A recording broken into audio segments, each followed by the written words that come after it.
Welcome to Ansarkari.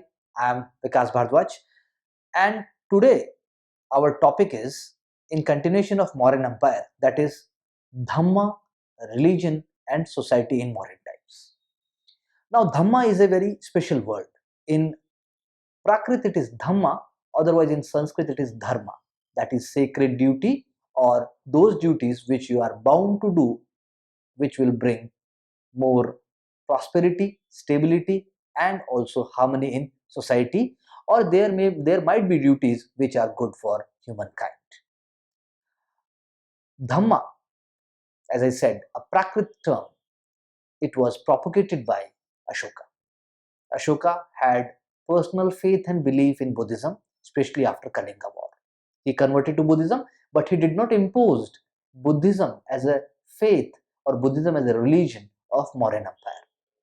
He just went on to propagate those ideas of Buddhism which were universal and which were harmonious in nature. For example, he believed that children should listen to their parents. Any society would like to appreciate that.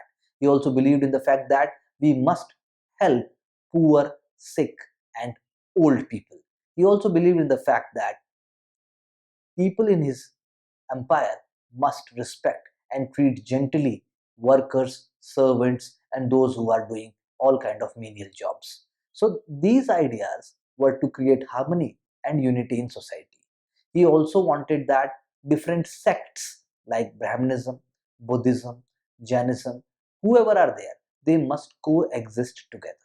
They must not propagate their ideas at the cost of social harmony. He believed that Dhamma Ghosh is far better than Bheri Ghosh. Here, Bheri Ghosh can be translated to in terms of violence, in terms of war propagation, in terms of territorial expansion by use of war and army.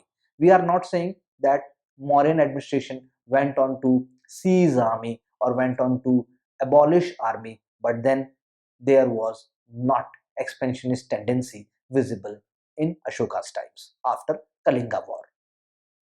So Dhamma is a propagatory idea.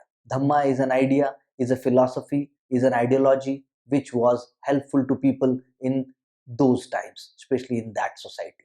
That is why Ashoka went on to write in his edicts his ideas, which he believed must be inculcated and adapted. For example, he believed that people must live with happiness. People must not do violent acts. That is why he forbade both killing of animals, and definitely he never believed in killing of men at this point of time. These ideas are reflected in Ashokan edicts. For example, in his own personal kitchen, where non-vegetarian food like peacock, deer, they were cooked daily, he went on to stop that and he created example by his own conduct. So Ashokan edicts and these ideas of Dhamma, they are found in different languages. He used Prakrit language. He used Brahmi script, which is visible in large parts of India. And in Northwest India, he used Kharoshti script because different community and different people were staying over there. That means we must appreciate his thinking and his understanding that he wanted to talk to people in their vernacular or in their colloquial languages. He was not using Sanskrit all the places because Sanskrit was the language of upper castes and also educated people. He wanted the people should be able to understand his ideas in as simple manner as possible. This is a very important governance tool.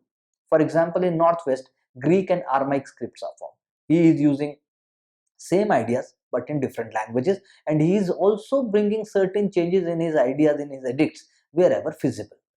In one of the pillar inscriptions, for example, which is known as Rumindei pillar inscription, he is talking about Shakya Muni. Shakya Muni is another name of Lord Buddha. He went on to visit that place. He went on to see Lumbini 1.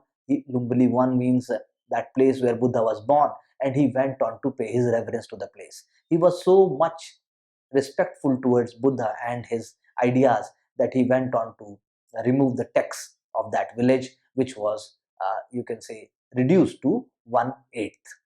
So it is in this context we can say that Dhamma and society was moving in a harmonious manner. Some other elements of society we find which are visible by the writings of ambassadors who were there in Mauryan administration. For example, Megasthenes.